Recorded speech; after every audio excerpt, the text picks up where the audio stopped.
অর্জুন সিং এবং সোমনাথের মধ্যে অভ্যন্তরীণ দ্বন্দ্ব মেটাতে এবার সুব্রত বক্সির হস্তক্ষেপ। অর্জুন সিংকে মুখ বন্ধ করতে দলের তরফে নির্দেশ দেওয়া হয়েছে। টিএমসি যারা দলের শৃঙ্খলা ভঙ্গ করছে তাদের বিরুদ্ধে দলই ব্যবস্থা নেবে এ কথাও জানানো হয়েছে।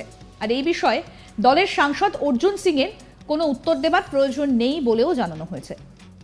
ব্যারাকপুরের সাংসদের কাছে দলের রাজ্য সভাপতি সুব্রত বক্সির এই নির্দেশের পরই আপাতত গোষ্ঠী দ্বন্দ্বে ইতি পড়তে চলেছে বলেই মনে করা হচ্ছে। এ বিষয়ে কি প্রতিবেদন তুলে ধরলো আমাদের প্রতিনিধি দীপক, আসুন শুনি। গত কয়েকদিন ধরেই তৃণমূল নেতা এবং ব্যারাকপুরের সাংসদ অর্জুন সিং এবং জগদ্দলের তৃণমূল বিধায়ক সোমনাথ শ্যামের মধ্যে একটা আভ্যন্তরীণ দ্বন্দ্ব চোখে পড়েছে এবং গণমাধ্যমের দৌলতে তার সামনে চলে এসেছে। বিষয়টি নিয়ে অর্জুন সিং ব্যারাকপুর দমদম যেই সাংগঠনিক জেলা আছে তৃণমূলের, সেই জেলার নেতৃত্বকে জানিয়েছে, কিন্তু তারপরেও কোনো ফল হয়নি তিনি দাবি করেছেন। এরপরে বিষয়টি তিনি জানান রাজ্য নেতৃত্বকে। রাজ্যের যে রাজ্য সভাপতি আছে তৃণমূলের সুব্রত বক্সি, তাকে গোটা বিষয়টি জানান এবং জানানোর পর তিনি দলের উচ্চ নেতৃত্বের সঙ্গে কথা বলে যেটা জানা গেছে যে তিনি অর্জুন সিংকে ফোন করেন, পাল্টা ফোন করে অর্জুন সিংকে এ ব্যাপারে একটি কথাও না বলার জন্য তিনি নির্দেশ দেন। অর্থাৎ অর্জুন সিং এবং সোমনাথ সিংয়ের মধ্যে গত কয়েকদিন ধরে, প্রায় এক মাসের বেশি সময় ধরে যে একটা দ্বন্দ্ব প্রকাশ্যে এসছে, সেই নিয়ে যেন অর্জুন সিং আর কোনো কথা না বলেন। অর্থাৎ দলের তরফ থেকে একটা সেন্সর জারি করা হয়েছে বলে আমরা ধরে নিতেই পারি। কিন্তু প্রশ্ন হচ্ছে যে এত কিছুর পরেও অর্জুন সিং কি চুপ থাকবেন? এই ঘটনায় কি আমরা বিতর্ক কি ইতি পড়তে পারে, আমরা এটা আশা করতে পারি?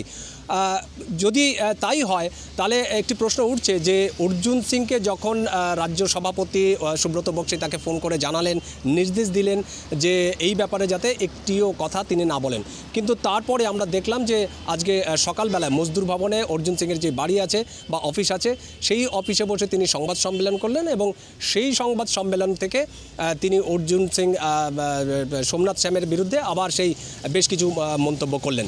আমরা দেখেছি যে গত কয়েকদিন ধরে সোমনাথ সিং একতরফাভাবে অর্জুন সিংকে আক্রমণ করে আসছেন। কখনো তাকে এমনও বলেছেন যে তিনি খুনি যদি পার্টিতে থাকে, দলে থাকে, তাহলে সেই দলের উন্নতি হতে পারে না। আবার কখনো বলতে শোনা গেছে যে তার কাছে একটি হলুদ ডায়েরি আছে, সেই হলুদ ডায়েরি যদি সামনে প্রকাশ্যে আনা হয় তবে অর্জুন সিংয়ের মুখ এবং মুখোশ দুটোই খুলে যাবে।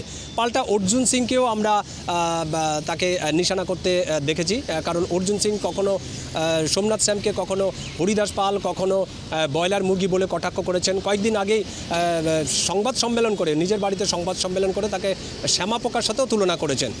স্বভাবতই লোকসভা নির্বাচন বছর ঘুরলেই তার আগে এইরকম একটা দলের মধ্যে যদি আভ্যন্তরীণ দ্বন্দ্ব সামনে আসে, সেটা দলের পক্ষে যে খুব একটা ভালো হবে না, সেটা দলীয় নেতৃত্ব বুঝেছেন এবং তারপরেই রাজ্য সভাপতি সুব্রত বক্সি তিনি এরকম একটি নির্দেশ দিয়েছেন এবং সেই নির্দেশের পরেই আজকে সংবাদ সম্মেলন করে গোটা বিষয়টি অর্জুন সিং বলেন। অর্জুন সিং নিজেই জানান যে তাকে সুব্রত বক্সি ফোন করে তাকে বলা হয়েছে যে দলের যদি কেউ শৃঙ্খলা ভঙ্গ করে তাহলে দল তার বিরুদ্ধে ব্যবস্থা নেবে, কিন্তু সাংসদ অর্জুন সিং তিনি যেন এর বিরুদ্ধে কোনো মুখ না খোলেন। অর্থাৎ এই বিষয়ে তাকে একটি মন্তব্য করতেও তাকে বারণ করে দেওয়া হয়েছে। আমরা জানি যে গত কয়েকদিন ধরেই, প্রায় মাসখানেকের বেশি সময় ধরে এই দ্বন্দ্ব এটা খুব সামনে চলে এসেছে এবং অর্জুন সিংয়ের যে বিরোধী লবি বলে পরিচিত, সেই লবির অন্যতম সদস্য হচ্ছে এই সোমনাথ শ্যাম।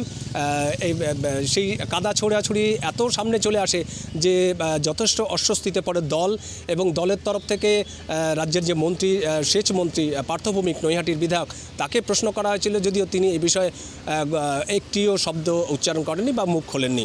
স্বভাবতই কয়েকদিন ধরেই নিজেদের মধ্যে, দলের এই নেতা নেত্রীর মধ্যে এরকম একটা আভ্যন্তরীণ দ্বন্দ্বে দল যথেষ্ট অস্বস্তিতে পড়েছে। তারপরেই আমরা দেখলাম যে রাজ্য সভাপতির এই নির্দেশ। এখন রাজ্য সভাপতির এই নির্দেশের পর এই আভ্যন্তরীণ দ্বন্দ্ব মিটবে কিনা, বা অর্জুন সিং চুপ করবেন কিনা, বা সোমনাথ শ্যাম আবার পাল্টা তাকে নিশানা করবেন কিনা, এটাই এখন দেখার। তবে দলের তরফে এই নির্দেশ আসার পরেও মঙ্গলবার সংবাদ মাধ্যমের সামনে, অর্থাৎ সাংবাদিক সম্মেলন করে বিরোধী লবির নেতা বলে পরিচিত সোমনাথ শ্যাম সহ কয়েকজন বিধায়ককে নিশানা করেন অর্জুন সিং। তিনি বলেন, জগদ্দলের তৃণমূল বিধায়ক সোমনাথ শ্যাম, বীজপুরের বিধায়ক সুবোধ অধিকারীর মতো যে তথাকথিত চুনোপুটি নেতা আছে, তাদের জবাবের কোনো উত্তর দেবার দরকার নেই। এই কথাই বলেছেন দলের রাজ্য সভাপতি সুব্রত বক্সি। তিনিও দলের নির্দেশ মেনে চলছেন বলেও জানান। এই নিয়ে তিনি আর কোনো মন্তব্য করতে চান না বলেও জানানো হয়েছে। তাছাড়া যারা তার বিরুদ্ধে মুখ খুলছেন তারা তার লেভেলে পড়েন না বলেও কটাক্ষ করেছেন অর্জুন সিং। তারা কোনোদিন নির্বাচনে জয়লাভ করেননি। গর্বের সঙ্গে তিনি বলেন তিনি তৃণমূলের 4 বারের কাউন্সিলর, 4 বারের বিধায়ক। তাছাড়া শাসক দলের হয়ে জেতা আর শাসক দলের বিরোধী হয়ে জেতার মধ্যে অনেক পার্থক্য আছে। শোনাই আপনাদের কি বলছেন অর্জুন সিং। সুব্রত বক্সি মহাশয় যিনি সাংসদও আছেন, আমাদের যিনি সভাপতি আছেন জন্মলগ্ন থেকে, তিনি আমাকে বলেছেন অস্পষ্ট যে এই ধরনের যারা তৎকাল তৃণমূলী লোক আছে এদের কথা উত্তর দেওয়ার দরকার নেই। আমি তাই কালকে স্পষ্টভাবে বলেছি যে আমাকে উনি অস্পষ্ট, সুব্রত বক্সি মহাশয় অস্পষ্ট নির্দেশ দিয়েছে কি দল এইসব লোকের যে দলের শৃঙ্খলা ভঙ্গ করছে তাদের ব্যাপারে দল এদের সঙ্গে বুঝবে, তোমার এদের কোনো উত্তর দেওয়ার দরকার নেই। কিন্তু ইতিমধ্যে আমি দেখলাম একজন টিভি চ্যানেলে এটা ভুল বার্তা দেওয়া হচ্ছে যে আমাকে নাকি দল সেন্সর করে। সেন্সরের কোনো ব্যাপার নেই। দলের একটা একনিষ্ঠ কর্মী হিসাবে দল যে নির্দেশ দিয়েছে, আমি প্রথমে তো আপনারা জানেন 20 দিন ধরে একটা লোক ভাট বকছিল, আমি কোনো উত্তর দিচ্ছিলাম না। হ্যাঁ, বিধায়ক সোমনাথ শ্যাম ভাট বকছিল, আমি কোনো উত্তর দিচ্ছিলাম না। বাধ্য হয়ে 10 দিন যেহেতু দেখলাম জেলা কোনো নেতৃত্ব কোনো এইসব নিয়ে কোনো উচ্ছ্বাস নেই তাদের, তখন বাধ্য হয়ে আমি বলেছিলাম। এবার মাননীয় সভাপতি সুব্রত বক্সি মহাশয় যখন বললেন তখন আমি এটা কালকে বয়ান দিয়েছি। না, ফোন করেছিলেন, ওনার তো একটু শরীর খারাপ, উনি ফোন করে আমাকে হ্যাঁ কি এই যারা দলের শৃঙ্খলা ভঙ্গ করছে তারা তাদেরকে দল বুঝবে, দল তাদের নিয়ে আলোচনা করবে। আগামী লোকসভা নির্বাচনে নিজের জয় সম্পর্কে আত্মবিশ্বাসী অর্জুন সিং। তিনি জানান এখানকার মানুষ তাকে ভালোবাসেন। তারা জানেন যে অর্জুন সিং কারো কাছ থেকে তোলা তোলেন না, পয়সাও নেন না, পুকুর ভরাট করেন না। সেজন্য এখানকার মানুষ আমাকে সমর্থন করেন। দলের তরফ থেকে অর্জুন সিংকে সেন্সর করা হয়েছে বলে কিছু টিভি চ্যানেল যে রিপোর্টে দেখানো হচ্ছে তাও ভুল বলে দাবি করেছেন অর্জুন সিং এবং এ নিয়ে মন্তব্য করেছেন কুণাল ঘোষও।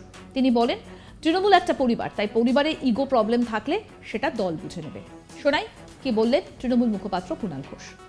তৃণমূল কংগ্রেস একটা ঐক্যবদ্ধ সুশৃঙ্খল পরিবার, ফলে কোনো ব্যক্তির 2-1 ব্যক্তির মধ্যে অভ্যন্তরীণ কোনো মতপার্থক্য বা ইগো প্রবলেম বা কিছু থাকলেও দলের নেতৃত্ব গোটা বিষয়টা দেখছেন, এগুলো কোনো বড় ইস্যু থাকবে না।